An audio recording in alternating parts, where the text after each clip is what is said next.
Ekler yapacağım. Geldi benim dizimin yeni bölümü. İzle.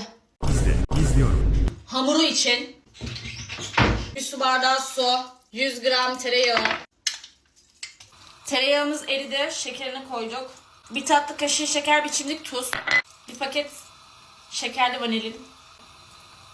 1 su bardağı artı çeyrek su bardağı un. Kavuruyorsun. 3-5 dakikanın sonunda. Abla maşallah elinden de hiçbir iş gelmiyor. Allah. Favori otistiğimiz. Tabağa yerleştiriyorsun. Soğuduktan sonra üstüne tek tek yumurta ekleyeceğiz. Bir tane yumurta ekleyeceğiz, çırpacağız. Bir tane yumurta ekleyeceğiz, çırpacağız. İşte karıştıracağız onu. Birbirine kıvamlı yapacaksın. Ondan sonra tekrardan bir tane ekleyeceksin. Sonra tekrar karıştıracaksın. 4 tane yumurtayı bir şekilde buna yedireceksin. Tamam mı canım? Dikkat et. Hepsini bir anda yapıştırma. Hamurun kötü olmasın. Ziyan olmasın. Tamam mı canım?